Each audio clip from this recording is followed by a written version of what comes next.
Yes, I've come away from Corbs because I felt it was only right for me to sit down with the referees.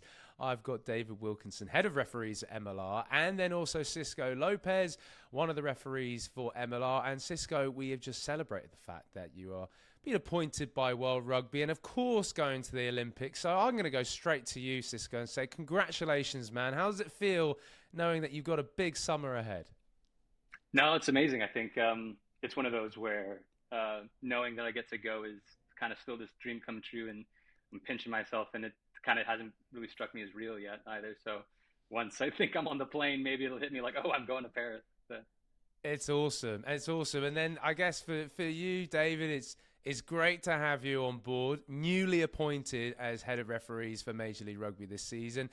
I mean, just hearing that first and foremost, as you're growing this internal domestic talent of referees, it must be so good. You must be like a proud dad, almost seeing someone like Cisco getting that sort of achievement, his recognition for doing well this season. Very much so. Obviously, congratulations, Cisco. I know we've spoken before, but well done. But yeah, obviously with Cisco, Cat Roach, Bouchardre, obviously being picked up to go to the Olympics with the Sevens, fully deserved in my opinion. The three of them have worked extremely hard, not just this year, but over the last several years to put themselves in contention. And certainly from an MLR point of view, yes, we're very, very proud to see them go off to Paris in the summer. Now, Wilco, let's come to you and talk a little bit about your role. If you can explain to the audience a little bit about what is your, I say purpose, but what do you have to do? What's your day-to-day with the referees in this league? Yeah, so basically my role is to run everything to do with match officials from top to bottom, from the centre referees, the ARs, the TMOs, obviously ultimately appoint referees to games, build a sort of a management structure team around me to help review those games, and ultimately, I suppose in a nutshell, make the MLR referees, ARs, TMOs, tech zone, make them better is probably the easiest way of putting it. That's ultimately the job that I've got in front of me. Not an easy one, but it's a great one to have. You are a very experienced man as well. There's some great old school shots of you in your refereeing days back in Europe, back in the UK Irish leagues. Look, I mean, from your experience to now coming into this position, just how impressive have you been with the standard of rugby, but then also in terms of the challenge that's there, domestic referees here in the USA, not having maybe all that experience like you've had, how have you matched up the competition and then also developing the referees? Yeah, firstly, the competition, wouldn't say it was surprised me because obviously I'd done my research before I come across, but certainly from a competition point of view, it is really competitive, which is fantastic for our spectators and our fans. In terms of the referees, yeah, I think it's probably fair to say that they wouldn't have had the experiences that I would have had, but that's up to me then to try and create opportunities for our MLR referee team to get better. I think one of the big differences is just the sheer number of games, even just within MLR and probably more importantly below MLR. So obviously, if you contextualize it with the European sense, by the time I hit URC or Heineken Cup, etc., I may have done 600 games. Whilst Yeah. the North American referees, obviously, there's just not that volume of rugby below MLR. To build up those experiences and put those referee building blocks, as I would call them, in place, and that's a big challenge that we have. That's one of the big challenges that we're trying to work with USA Rugby as well to create opportunities for not just the current MLR referee team, but also a pathway. Create a referee pathway that comes from North America into MLR. So ultimately, we end up servicing Major League Rugby with homegrown talented referees. Just how difficult, Wilco, is it just in terms of refereeing? Because I think it's a thankless task. I've called it that before in terms of there has to be that man in the middle. I like to think I respected you guys when I played. Maybe not all the time when there was a few decisions that went against me. But it is so difficult. There's plenty of rules. Law changes are happening, it feels like every week. From your experience, Wilco, teaching these domestic referees. I mean, how much of a challenge is that? That's the biggest part of it. The analogy I always give, it's not like tennis. The ball's either in or out. We have laws that are open to interpretation. The tackler has to roll away, but he also has to hold on to make a tackle. So when does the holding stop and the rolling away begin? So it becomes very, very subjective. And that's obviously, it's the one thing that coaches scream for. And I understand it. Consistency. That's the challenge. And that's something myself and my referee team are very, very lucky to have Dave McHugh and Elaine Roland come on board as referee coaches to assist me with that. The three of us would be very, very aligned in terms of our refereeing philosophy, where a referee should stand, what he should say, what's a penalty, what's not a penalty. And the challenge for us is to obviously, as Cisco will know, is obviously try and empower those pictures and that philosophy of the way we would like to see it done onto the MLR referees, so that they understand and they become consistent around the different aspects of the game, whether it be scrum, line out, offside, whatever it is, so that they become consistent with what we're trying to get them to do. And that's the challenge. And that's the challenge with minimum games. That's the big one. Now, Cisco, I'm going to bring you in now because I think that's a great opportunity to understand from your side of things. When you're refereeing, what are you looking out for? I mean, how are you looking to put your authority in the game?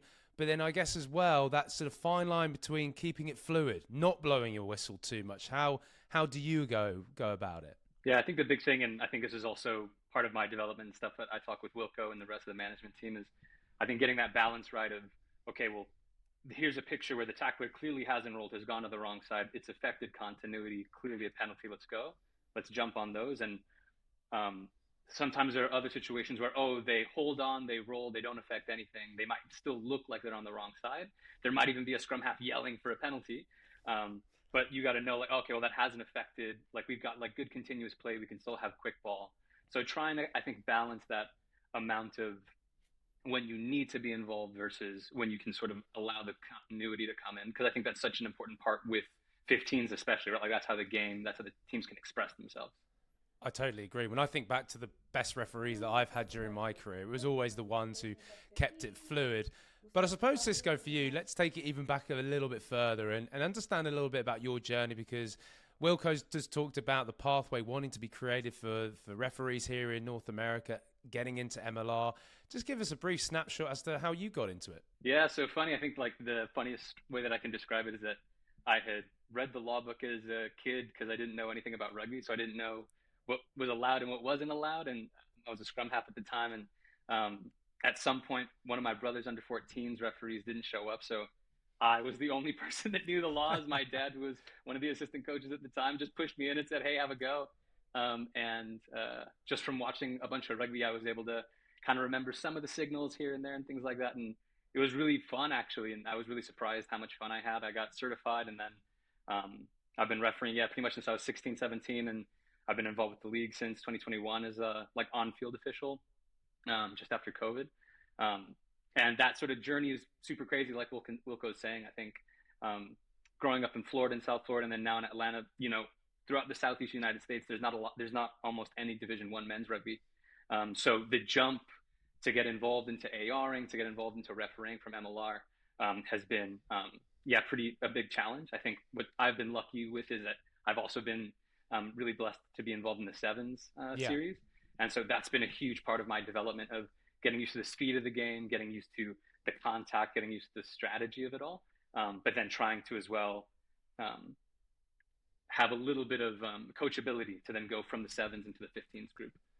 It is, and it's a credit to everyone because, as you say, the domestic referees here in the US gaining that experience, trying to gain it quickly as well. You're having to learn so fast. And I suppose my question to you is, like, what have you found to be the challenges? Because we've had this conversation. You and I know each other. You're a proud Looseheads ambassador with Major League Rugby on behalf of the referees.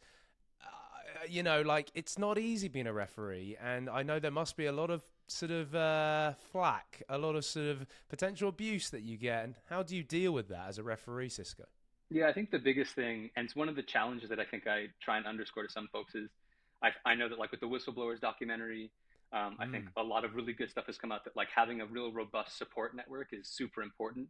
Having friends, having family, having other referees that you can go to talk about like, hey, like I'm having a tough week this week. Like, do you want to chat? Or, hey, I'm really struggling with these pictures. Like, can we talk about this? Or even just talking about personal stuff, because also being on the road, not being able to be at home with friends, with family, with loved ones, being able to have that sort of almost like traveling circus community is, I think, like super important. If you're not in that positive headspace, then, you know, the challenge of the game and the responsibility that we have can kind of really weigh on you heavily. Well, look, Cisco, I do wish you all the very best for the rest of the season. I also wish you well when you go into the summer with World Rugby and then, of course, the Olympic Games. And for you, Wilco, as well, thanks so much for joining. I know you have your work cut out, man. You have your work cut out as the season goes on. Wilco, you staying pretty fresh and healthy as well with all the coaches coming at you probably every weekend? Yeah, that's not too bad. Listen, I suppose I'm well used to the coaches coming up. The important thing for me actually around the coaches is it's not about coming out, mate. It's about me and the coaches working together, so that we understand that from a referee point of view what the teams and the players are trying to achieve, and then from the coaches and players point of view, they understand what I'm trying to ask Cisco and the rest of the referee team to do. So I've got to say, by and large, throughout this season, the interactions with the coaches have been robust. There's absolutely no doubt about it. They've been very robust, and coaches aren't afraid to voice their opinion. But I think it's fair to say neither am I, and I think sometimes we have to meet in the middle.